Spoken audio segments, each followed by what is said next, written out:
Oh no, it went live while I was finishing my granola bar.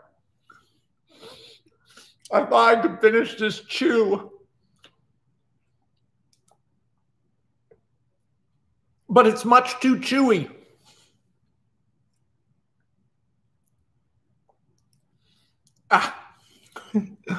Hello and welcome to Glass Planet. My name is Max Landis.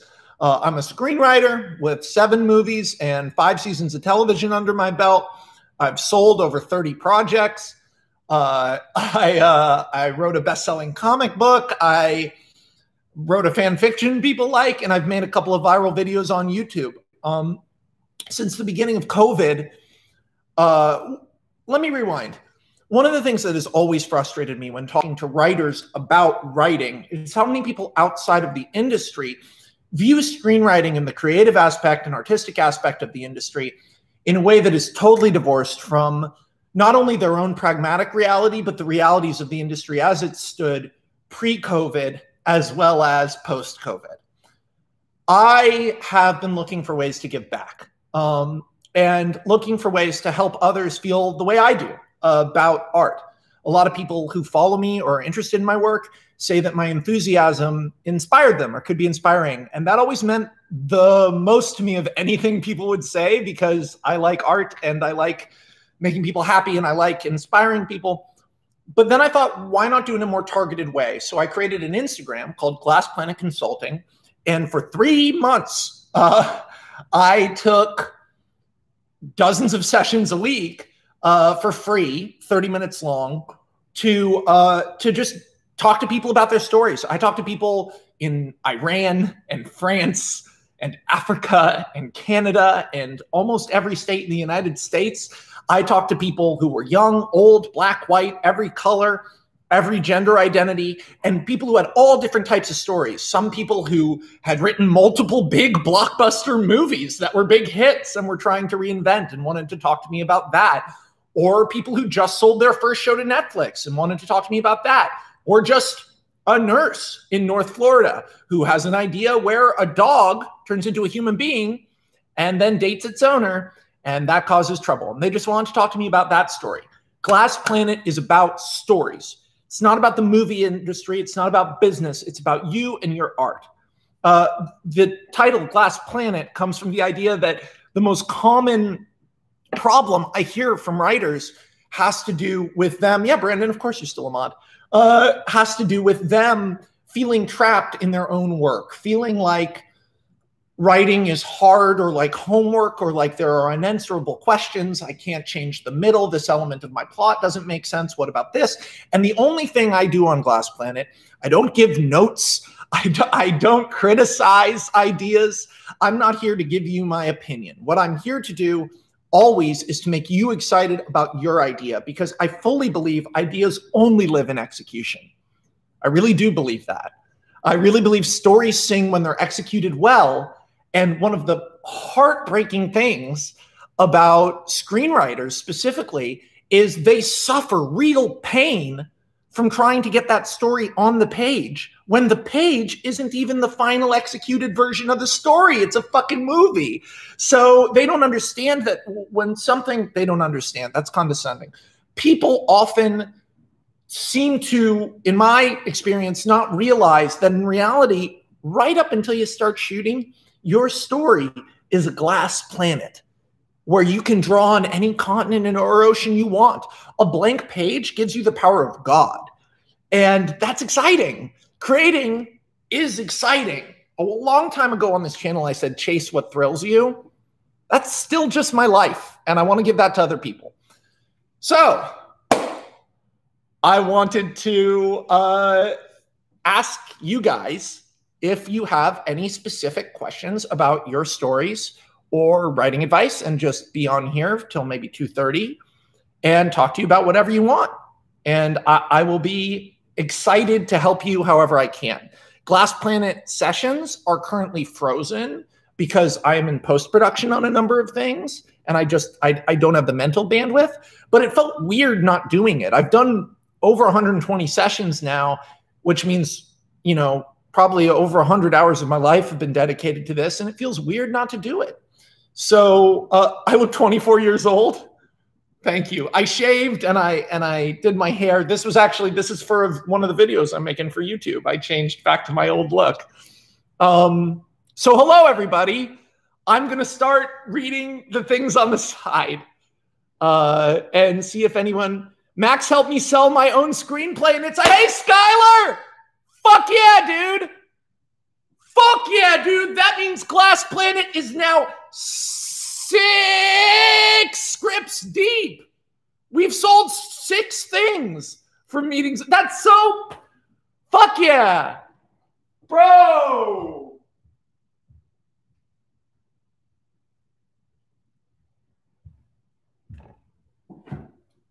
Oh, congratulations.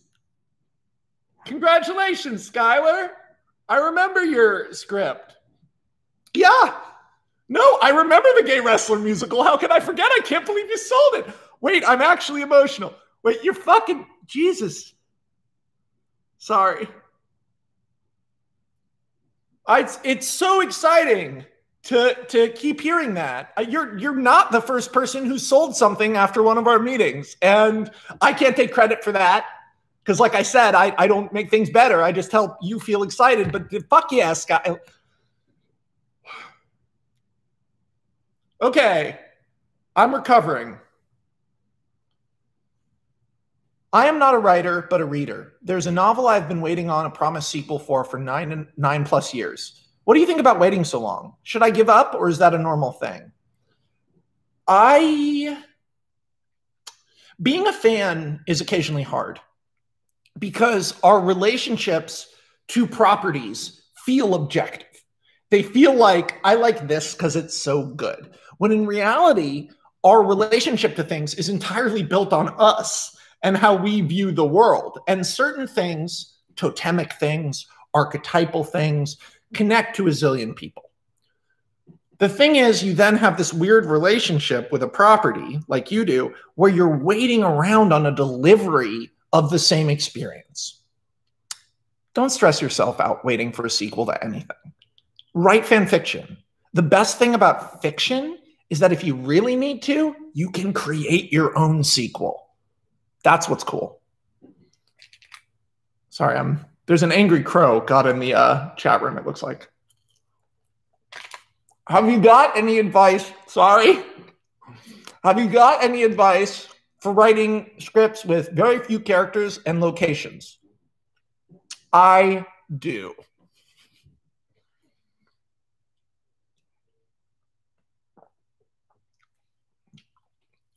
Trevor Tillman, Summer Soldier. Did you end up putting the daughter and the son in it as possible threats to him? Did you end up sexing it up? I remember that was what we talked about. Sorry, wait. There's people in here. Okay. I gotta focus. Trevor, that was an awesome idea. Of course I remember. What's crazy about Glass Planet is I now remember literally hundreds of ideas for movies and TV shows that people have pitched me. And when people bring it up, I go, what? No, don't block the crow. It's nice to have a bird flying around in here.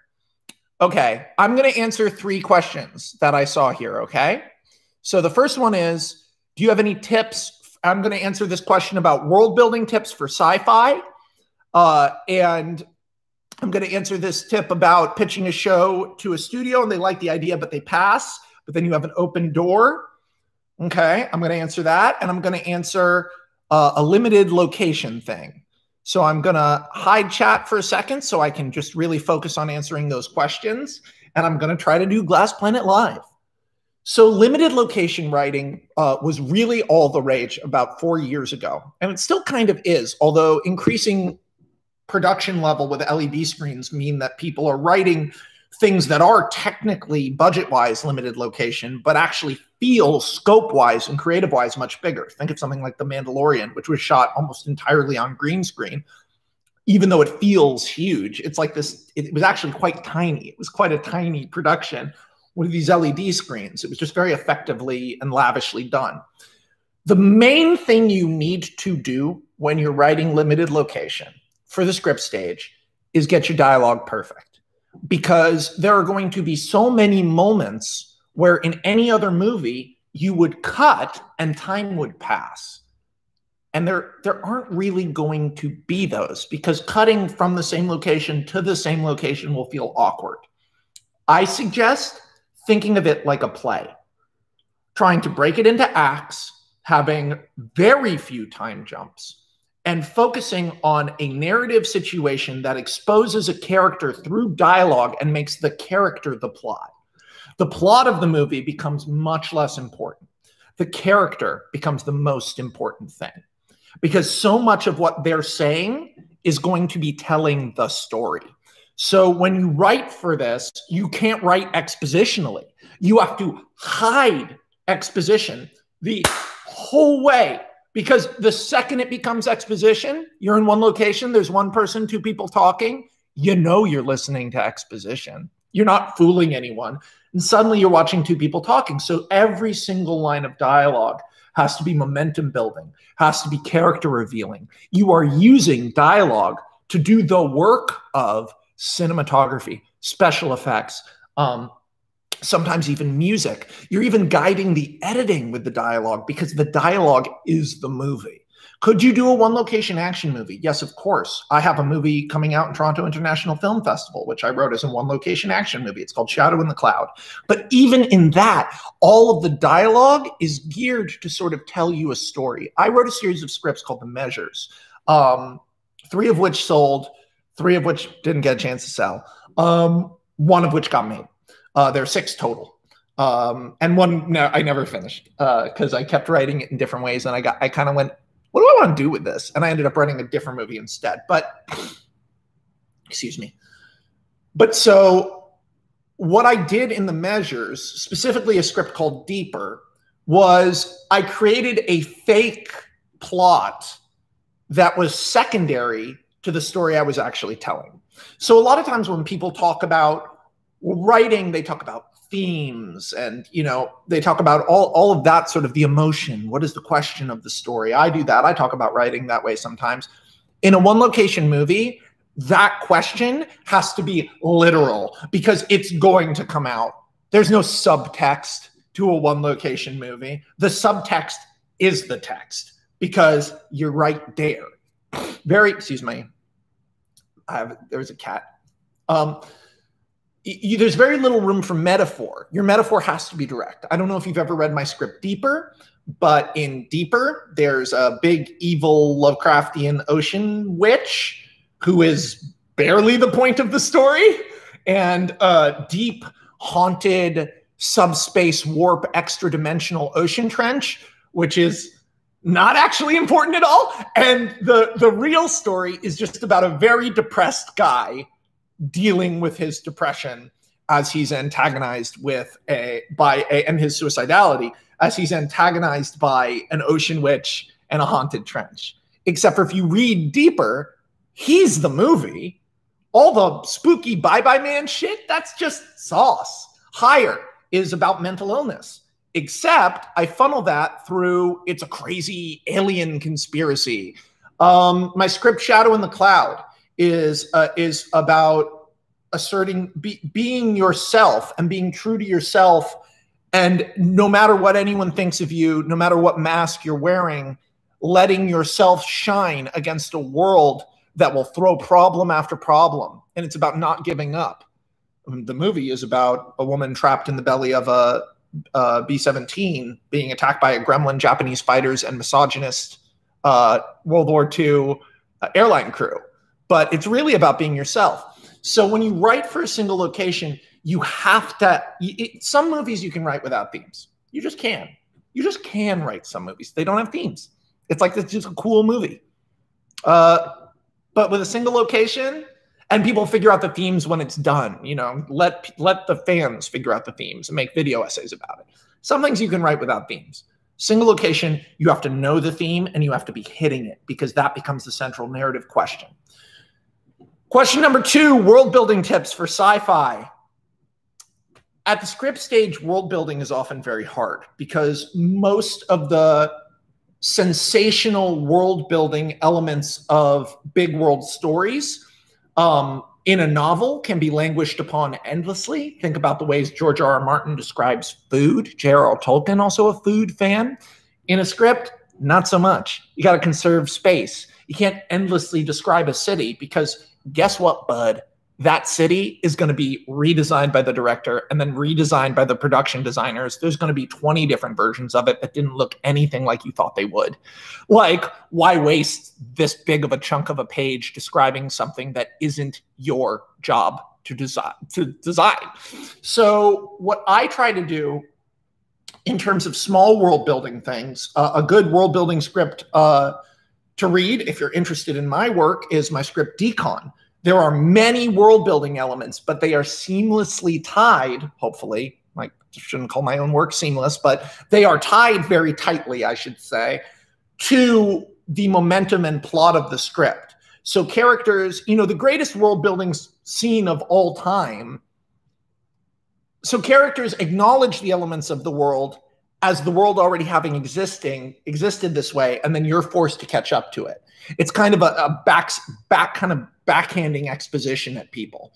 Oh, what the fuck is that? Oh, that's been up there for years. Is this the first time you've seen it? Yeah, what is it? Just walk away. There's a big thing in the sky. What is that? World building. That's like stupid world building, but it's true. The greatest world building scene of all time was, of course, an accident, sort of. And it's the cantina scene in A New Hope. That's why, I mean, like, so much of world building is that what we associate with a world building in film is production design. You remember that scene where the Jawas bring R2 out and the R5 droid, and Luke and Uncle Owen go to like buy a droid? Okay. So world building is the fact that there are like 8 different droid designs lined up there. In a dumber movie or a less creative movie, there would be 3. There would be 2 that look the same and R2-D2 who looks different. Or there would be just R2-D2. Or there would be 2, the one that breaks and R2-D2. The thing that A New Hope and a lot of the first 3 Star Wars movies, the thing they do really well is having a bunch of special things on screen and not saying anything about it. You walk into the Mos Eisley Cantina and any of those characters could be a character because they're such good designs. There's so much going on. And yet, what does the movie do? The movie treats it like a normal fucking bar. There's the Shistavan Wolfman. There's Mon Larsmo or whatever the fuck. You know, you watch that shootout with Greedo. Jabba the Hutt wants to kill you. Well, in the original, it was like, who the fuck is Jabba the Hutt? It's never explained. It's just the level of world building in the original Star Wars is seamless because the original Star Wars, for as much as it's an archetypal hero's journey and a trope, for as much as it is that, it is fearless. It's not even thinking about the notes you would get from a studio now. Because when I was at the height of my career, studios would give you notes that were insane and stupid. And you'd be like, this makes it worse. I'm trying to think of a good example without selling anyone out. But I got a note once on a movie that ended up getting made about, in a script, I had a character wear this one jacket that he keeps. It reminds him of where he came from. So he keeps a jacket. The whole movie, he wears this one jacket. And then ultimately the jacket is destroyed. So I had to cut that out because literally the note was, don't you think it'll get boring to see him in the same thing in every scene? And I thought, have you seen movies? People wear the same thing in movies all the time. What are you talking about? What do you know what the term iconic even means? The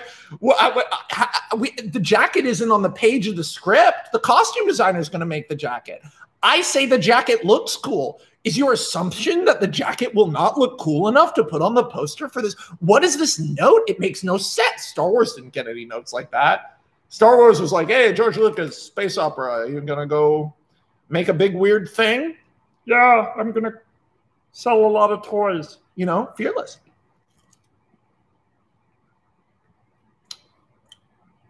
Sorry, I'm eating. But yeah, you get weird notes. So like, to me, world building is more about how casually you're able to treat it. Sorry, I'm eating. Yeah, I actually, yeah, Tommy, you can. Hey, Spastic, you got to know, I'm class plan's on hold right now, man. And people are asking me about that Joker video. I should explain. I privatized that because I felt like, even though I did a pretty good deconstruction of the Joker, I was like super high on like bang energy, and I didn't really do the best job articulating what my version of the Joker would be. And I just wasn't fully happy with it. You know? I wasn't happy with it.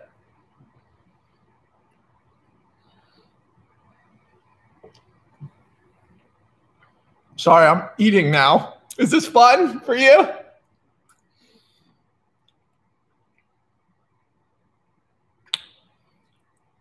Well, when I sit down to write my first draft, how much do you intuit your way through it versus it being calculated?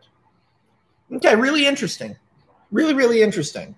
Yeah, I got almost no notes on Chronicle other than a small change to the ending. Got very lucky. But that was mainly because Josh has such a strong personality. I'm eating one of these. He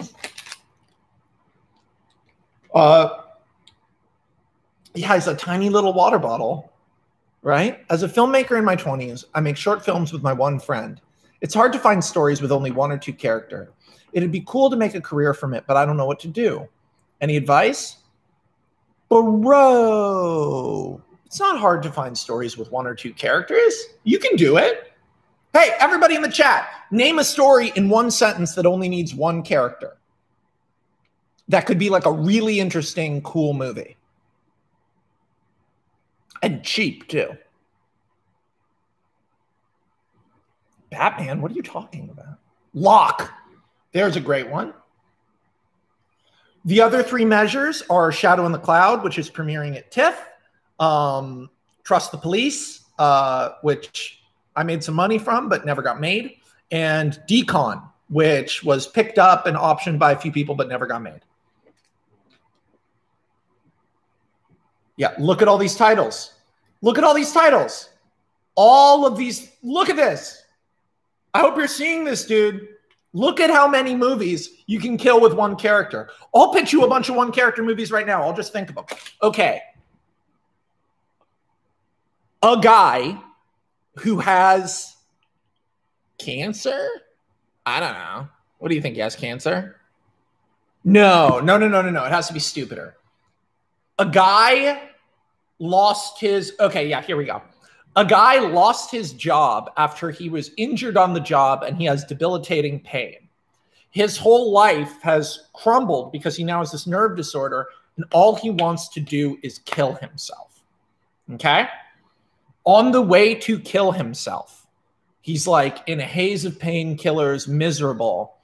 On the way to kill himself, out in the middle of nowhere, he's left a suicide note. He witnesses a terrible car accident. This will be a two-character movie. One of the people in one of the cars is dead. The other one is all fucked up and nearly dying. The movie is this guy rediscovering his passion for life real time as he struggles to save this person from their car accident. First act of the movie is at his house and at the accident site, two locations. We don't see the accident. We just hear it. Wrecked cars. So probably like what? Like $25K 3-day rental for 2 wrecked cars. Some practicals on the cars. And then practical blood effects, practical makeups. I think you could probably make this for 200,000 if you shot it right on like a black magic, deep focus, really, really make it interesting to watch. A lot of gimbal, watching this guy move as he, you could even do the fucking David, what's his name thing, that great director where he's on the phone with 911. He's Googling how to like stop an artery bleed. And then we're watching him do it. I mean, come on. That's a one-character movie. You can also do I'm having fun. I pitched a show to a big studio. They liked my idea, but they liked me more. They passed on the idea, but said to my agents that I have an open door to pitch other ideas. What do I do next? Okay. Roblox robot, I'm literally going to tell you what to do next. What you have is a warm room. A warm room is generally something you try to create before a pitch in a general meeting. We just get an idea of what the buyer, the people with the money, are interested in. What type of art? What type of story? What do they think is good? You then reverse engineer that. You look at all of your ideas that you have right now. Is one of them talking to you louder than the others? Well, is it written yet? If it's not written, isn't there a way that that idea could kind of be shaped and tweaked and touched without fucking it up to fit what the people at that room said they wanted? And then you figure out the pitch for that. Then you talk to your agent. It's best to have about 3 ideas for it.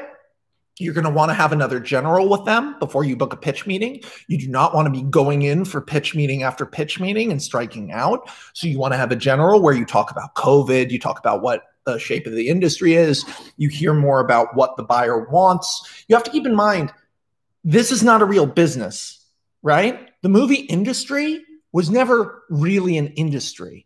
We pretended it was and assigned bureaucrats to take care of it because so much money was involved. But movies are large-scale art projects with no practical purpose. So the fact that we make them for $250 million sometimes is like a testament to how much humans love art. However, when you're selling a movie, you have to interact with the bullshit business side, which is getting cleared out as the movie industry ends and becomes the content industry. So all the old ways are falling apart, which means now more than ever, you have to treat the movie industry as a relationship business in which to sell your art. So you're going to want to talk to the execs you talked to last time, even if they're juniors. You're going to want to thank them for hearing your pitch. Then you're going to want 1 or 2 sentences about your new ideas. In your general, whether it be on Zoom or socially distanced at coffee, you're going to mention those 2 ideas and you're going to watch their reaction. If they don't seem interested, you are not going to bother pitching. You're not going to pitch in a general. You're not going to pitch over Zoom. You're not going to do any of that. You're going to take your ideas, write them for yourself, or don't write them at all. Never blow a pitch when you have a warm room. If you go back in, you should be going back in to sell. Granted, there's always exceptions to this rule, but I would say if you have, I love this thing, if you have a warm room and they're excited to hear from you again, I think a general in a month to just sort of see what they're looking for, see what you're looking for from them. Because remember, they are your collaborator. When they pay you, they are paying to collaborate with you, right? To be your boss. They're essentially buying the right to be the boss of you. So you don't want to give that right to just anybody. Sorry, I meant to say you don't want to give bright to just anybody. Oh, I'm sorry, that I must have misspoke. Agencies that accept unsolicited materials. What is the most important piece of the package and how do you stand out? Professionalism in the email. Professionalism in how you talk about it. How do I subvert genre so well? Thank you so much for saying that. That's very nice. The way I subvert, thank you, Roblox Robot. I'm trying to help you. I'm glad I helped you, man. This is Glass Planet. This is not an up to my knees Max Landis stream. This is what I do on Glass Planet. I just try to actually help people. Yeah, fuck yeah, dude. Choose one of your ideas. Get stoked. Have I written anything for Dungeons and Dragons? I wrote a movie called Terra Obscura, which was a redux of my movie Amnesty, and I worked on it with Ron Howard. And what was really fun about that was it was Black Hawk Down. It was sort of a precursor thematically to Bright, but it was Black Hawk Down with SEAL Team 6 in Dungeons and Dragons. It was very cool. It's like a big fun adventure script. It's not, it's not going to change the world, but it was fun. Didn't end up getting made. Anna. Okay, oh no. Anna. One of my longtime followers, Anna, has asked me, can you say something inspiring for writers who almost lost hope about their career? You want Max Landis to tell you about how to maintain hope in your career? Well, no, I can't. The truth is, at this point, for the sake of my mental health, have divorced hope and career. Hope is spiritual. Hope isn't capitalist. Hope is art. Hope is being seen. Hope is safety. Hope is spiritual, right? Career is capitalist. Career is external, right?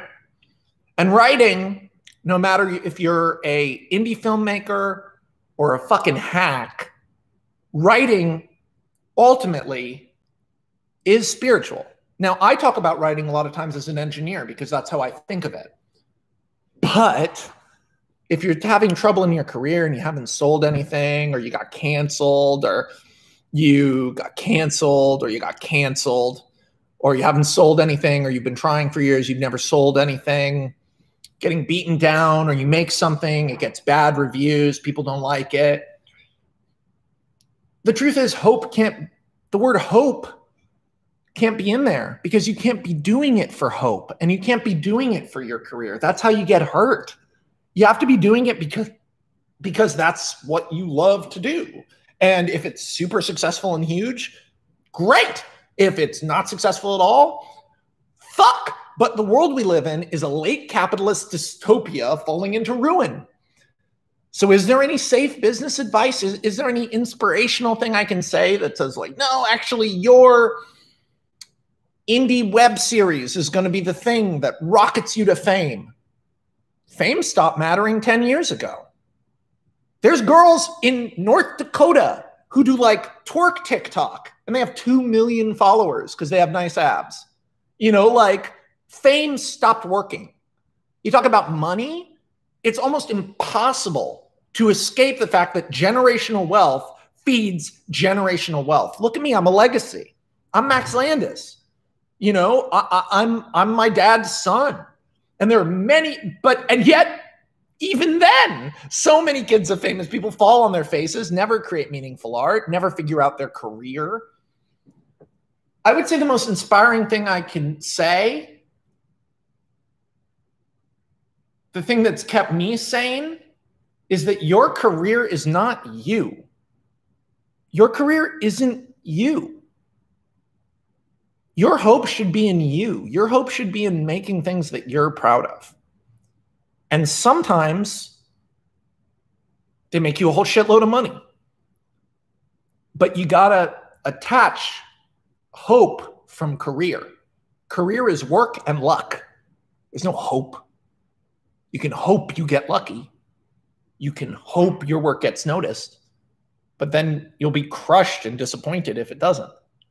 So you have to do it for you. I don't know if I said that well.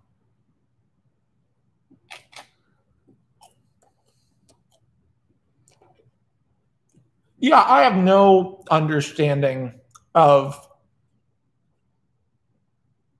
Man Up Tomorrow. I'm not going to watch it because it'll make me depressed. Seemed like a very weird thing of them to do. I was just like, what a weird thing to do. American Alien is like a humanist version of Superman. You're going to take out all the character and humanist stuff and just like use my image ideas? Like, I don't fucking, what the fuck? How much do you think a live action episode of The Simpsons would cost if they had TV and B-list guest stars playing the people of Springfield? How much would it actually cost, like production-wise as a showrunner? Because you couldn't Ameritize shit. You'd have to build everything. You'd have to do builds of Springfield because you'd have to build all the costumes. You'd have to approach production on a live episode. On a live episode of The Simpsons, a live action one, you would have to approach production as though you were making a movie, because it would be a totally new production, all new costumes, all new sets, actors. There would be no television production infrastructure in place for live action. So that would involve hiring a DP, an AD, like basically doing a live action episode of an animated show is incredibly hard. And I don't actually know if any animated show has done it. They've done moments of live action and things. What an interesting question. They changed enough so they didn't need to credit you. Actually, they never needed to credit me. They never needed to credit me on Man of Tomorrow because Superman is their character. You know, I got paid peanuts for American Alien. I didn't care. It's Superman. It was the opportunity to write it was the thing I wanted to do my whole life, was write a story about Clark Kent. So yeah, I sold them my ideas. I can't complain. Alien Anal. Hey, man. Well, hold on. I've been writing for years, and I feel like my writing has become less personal. Any experience with this? When you write, it is personal. It just is. It's an investigation of yourself and your own ideas. That's the nature of writing. So if your feeling with it is no longer intimate, that's about the story you're choosing to write. So take some time to actually think about, like, why am I the person to write this story? You know, that sometimes helps. Does genre matter? I don't know anymore. I can't tell what the movie industry is. I did a short film about this. You'll enjoy it. Bright and Project Power are often being compared these days. Do you think Netflix is improving in their attempt at action franchises? I think Netflix continuing to make large-scale bombastic action franchises for release to streaming is wrong. Just like actually wrong, like truly.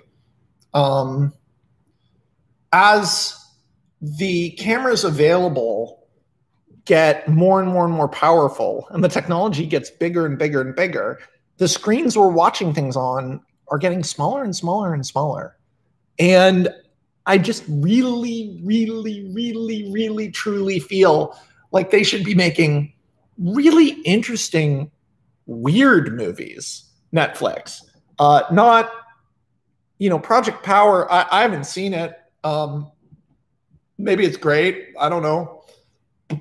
But to me, a movie like that that's so heavily color corrected and big explosions, like, why am I watching? That's a TV movie now? What is cinema? I actually made a short film about this where I do acid and watch cats in a UFO at 2 a.m. And that'll probably be out in September at some point, I hope. Getting posts done is so hard during COVID, truly. Lennon or McCartney? McCartney.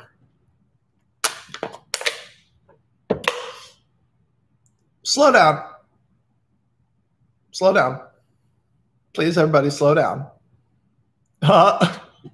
This is Glass Planet, so I'm gonna answer one more writing question about your stories, not mine. I got caught up in my stuff, and I'm sorry.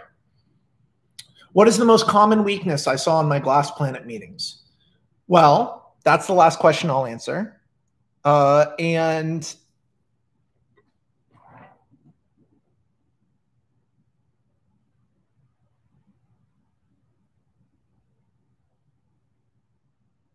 wow, I'm really sorry. I'm really thinking about this. The most common weakness I saw, or I have seen, I can intend to continue doing it. Hey, Loki, it was the Glass Planet problem. It was the reason I named it. I knew that the main problem I'd be facing is the Glass Planet problem, is people having ideas for stories that really excite them, but then going, well, I know that this happens and then it ends like this, or I know that this happens and this happens, but I don't know the ending. Why don't you know the ending? You're making it up. And so what's fun is when you're alone with a narrative question like that, like, where does the story go? Why does this suddenly feel like homework? Why does writing suddenly feel like torture? It can really help to talk to someone who's excited and wants to listen, who can remind you, this is not Earth. Nothing is set in stone. You don't know the ending of your story? Yeah, you do. Tell me. Think about it. Let's figure it out. Here's the story you told me so far. How does that story end? What's the satisfying answer? Oh, you have a good idea for a character, but no story for them? Make up a story. That's the most common weakness, is arbitrary self-imposed limitation of creativity, which is the first time I've ever articulated that. Arbitrary self-imposed limits on creativity. That's what Glass Planet is about, is helping people escape the limits they put on themselves when they begin to treat creating an art like homework that causes them stress. Because this shit's supposed to be fun until they pay you. And then it sucks ass. But before they pay you, it's supposed to be fun. And if you're someone who is not in a real intense entertainment career, there's no reason you creating art should cause you anything but joy. I really believe that. And that's why I'm doing this. Okay, that's my last questions for today. I had a friend who wanted to write an 1,000-page screenplay because he wanted it to be a 2-hour movie. Okay, everybody. Have a great day. The Wonder Woman 1984 trailer is the best of the trailers DC released. Did they steal the line from Chronicle? Yeah, but in my life, you really have to choose what you get angry about these days. Thank you, everybody.